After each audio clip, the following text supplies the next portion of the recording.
What is up, guys? For this video we're going to be pulling the engine out of the Dakota and getting started on doing a new exhaust system and getting a new turbo on it. So already got the hood pulled off and I'm just going to sit you guys up and time lapse getting kind of everything pulled apart.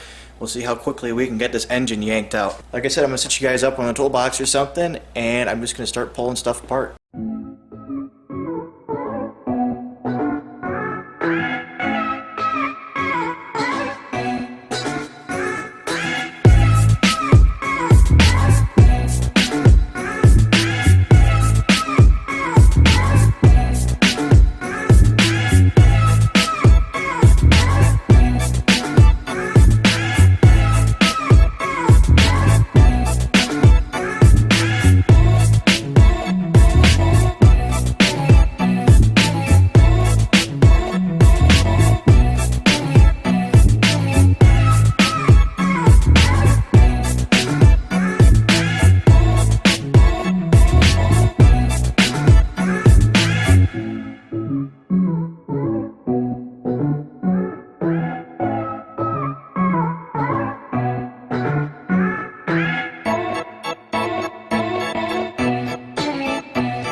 The battery in the camera died earlier. I don't know how far it got, but I've just kind of removed a few more things.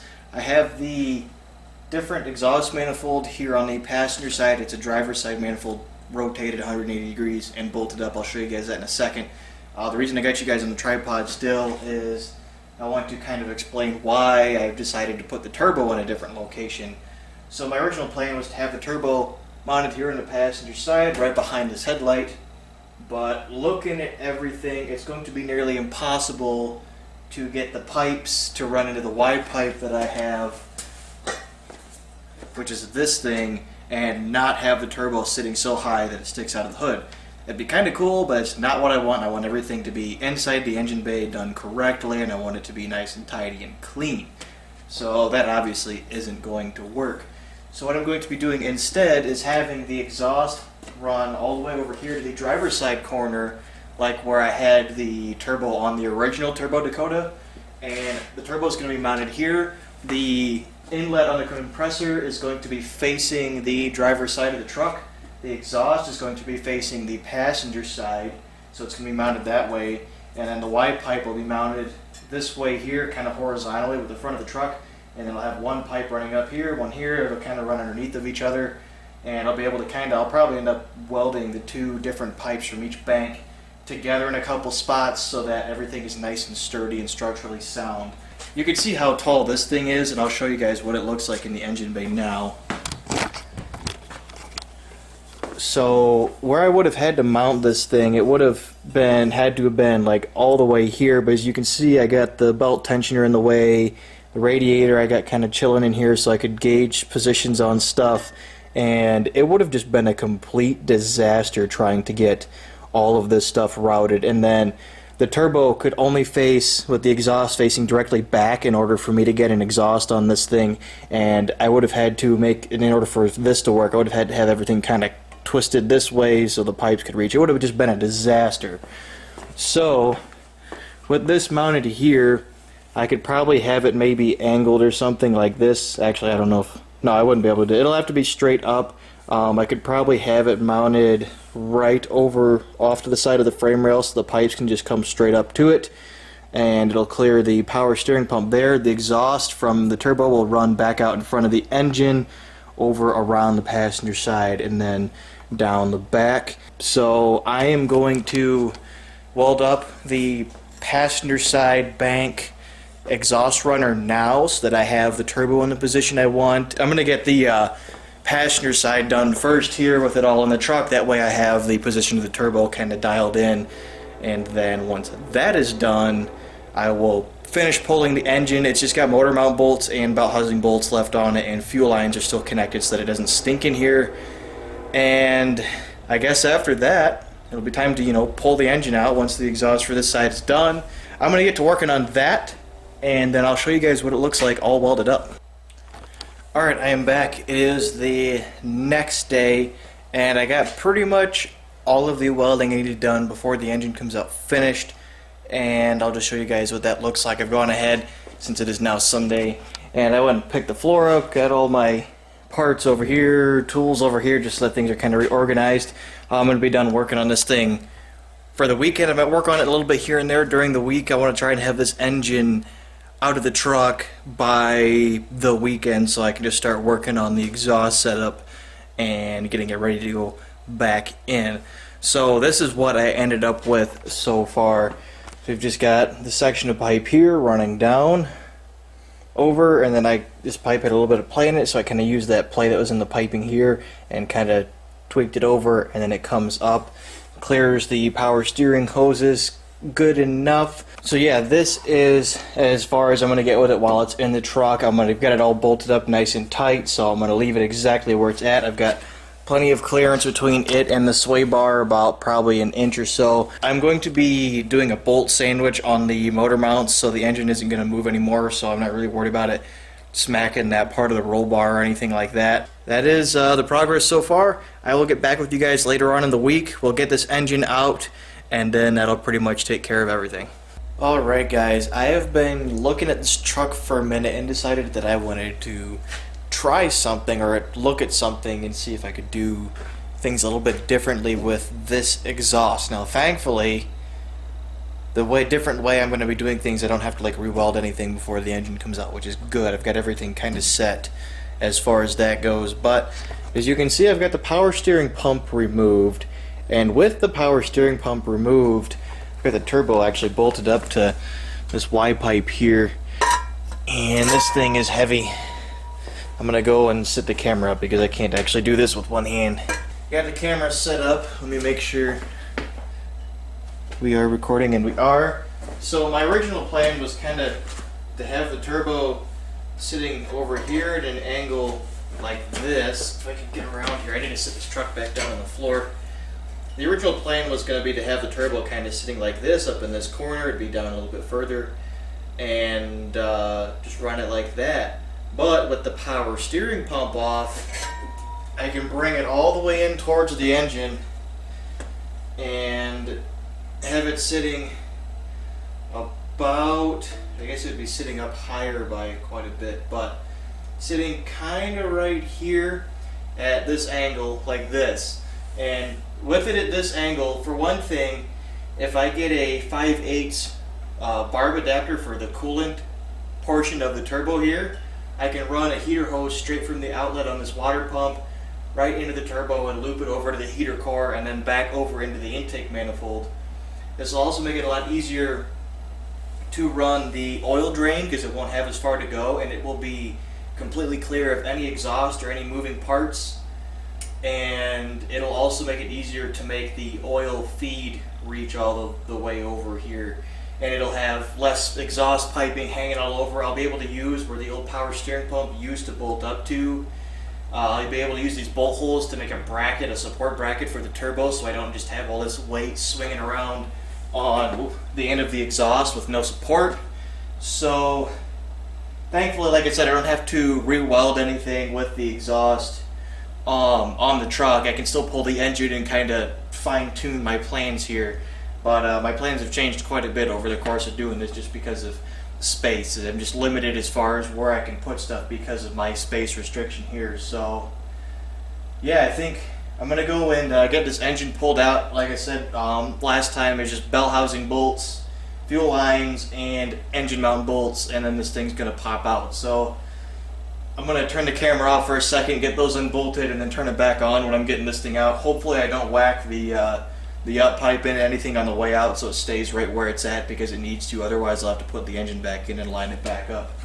Actually, I could probably take a measurement of how close it sits to the crank pulley, and that way if it does move I can get it resituated. So I think I'm going to do that. But that's kind of the plan here, I think. I'm going to get this engine pulled, that way I can get this video done, and then next weekend, because it's now Monday by the way, next weekend I will get out here and get as much done on this exhaust as I can.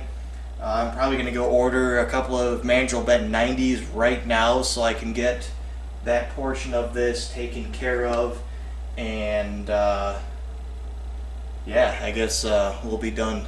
So I'm gonna get this unbolted and get this engine pulled out.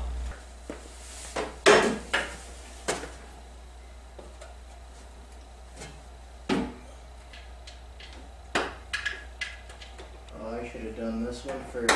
Son of a bitch. This is what it looks like when I work on cars. Once these bolts are out, I'm gonna grab the hoist, get down out of here so that my butt isn't taking up the whole frame. And I can't even see you guys because my hoodie is hitting me. The engine will come out and we'll be done for today. Goal accomplished. This engine's very easy to take out. Also, I don't know if I mentioned that I'm leaving the transmission in. Maybe I did, maybe I didn't. I don't know. Luckily, these trucks give you a lot of room between the, I don't know what you would call it, like the front cross member that runs under the oil pan and like the hump on the oil pan, or the sump, I guess it is, you would call it. Alright. See if I can get down from here without dying. Oh, God. One more bolt. I didn't want to be up there for when I take the last bolt out because that's when accidents happen. Fuel lines are off already, by the way, and I got the motor mounts loose, or well, I got the nuts taken off and the bolts pulled all the way forward, so it's still resting on the bolts. But excuse me, they're not actually holding it in or anything. Okay. Also, by the way, if you guys ever are adding or putting an engine into a Dakota, or at least one of these older ones, put the motor mounts so that the bolt is going in this way and the nuts on the back. It'll be way easier to take the engine out next time. I think from the factory they have it the other way, or they have one facing forward and one facing back. Both bolts facing this way, it'll be a lot easier to take out.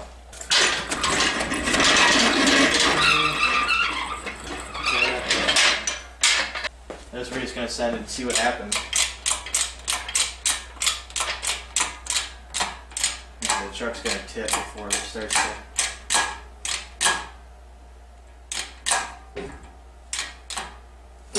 Oh, hello. Okay. This is going pretty smoothly, actually. I'm very surprised. This is always a butt clenching experience. Get a pry bar down there and see if I can separate them. I think the dowels are kind of locked up. I'm going to put a jack under the tranny too, now that I think about it.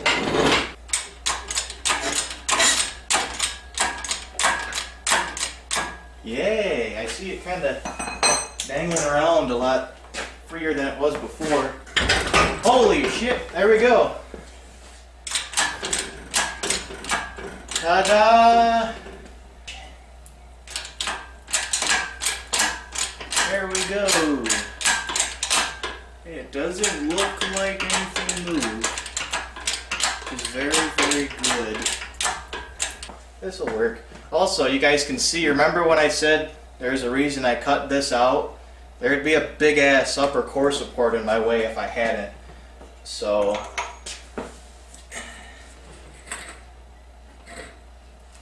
I'm very smart sometimes. Not always. This is the easiest engine pull I have ever done.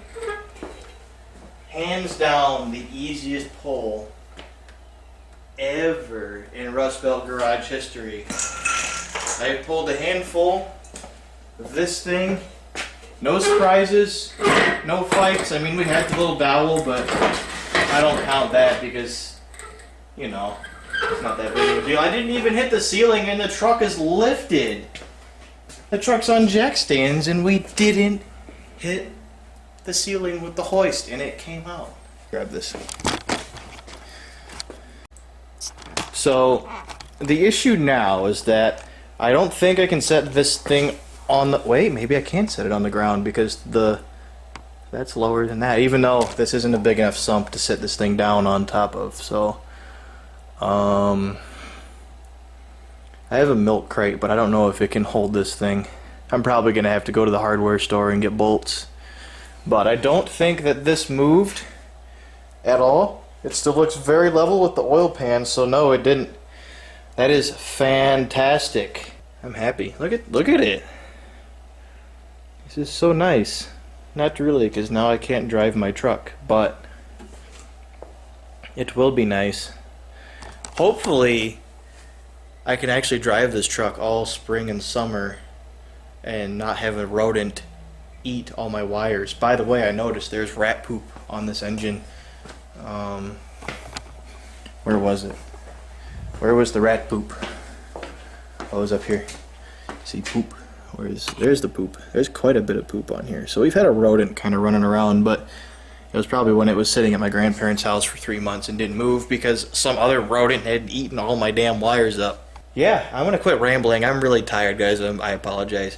I am going to get this thing on the stand. I've made that decision just now to put it on a stand. Try to find my bolts. If I don't have the bolts, I'll go to the hardware store and get bolts. And that will be the end of the video. So I'm going to get that taken care of and I will return. Alright guys, it's been a couple of days. I haven't really worked on this that much since then. I did make a junkyard run. And I'll show you guys what I got there. But the engine is on the stand. As you can see there, I have fixed a coolant leak I had coming from the thermostat housing. One of the bolts was too long and I couldn't get it tightened all the way down, so that's fixed. I got all the rat poop cleaned off of it. Made some solid mounts. So these are just the stock cheap mounts that I bought before. These things are pretty much shot. These mounts moved around a lot, even being brand new, so I welded the little pitch stops solid, and then I made a bolt sandwich, so I got a bolt that comes all the way through to hold it all together. These things aren't going to be moving around anywhere very much anymore, so that's taken care of. And then I went to the junkyard 2 days ago, and I got this exhaust manifold. This is a passenger side manifold. Sitting here, I've decided I'm not going to run power steering on this truck, so the turbo is going to sit right here where the power steering used to be, and that allows me to just grab a passenger side manifold, flip it, run it here, basically the same thing that I'm doing here. So this is the manifold from the driver's side over here, and I've got this new manifold bolted up here.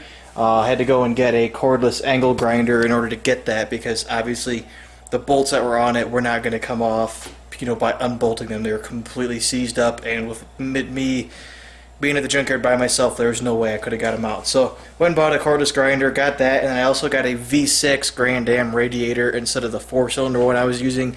So I'll be able to use an expansion tank and have it go right into the passenger side radiator tank. And it also has a better offset on the inlet and outlet, which will make the radiator a little bit more efficient, and it's got a larger inlet for the water pump. That'll take care of that whole issue. It'll be a lot easier to get hoses and stuff to fit on it. So yeah, the engine is on the stand. Next video we'll be doing the exhaust. As you can tell, my setup has changed quite a bit. I've unbolted everything from the engine and everything. I will be going over that in the next video. We will be getting the turbo exhaust finished up, at least the up pipe portion into the turbo. We're getting the oil drain done, and that'll probably be it for the next video. So that's going to be it for this video. Thank you guys very much for watching, and I will see you later.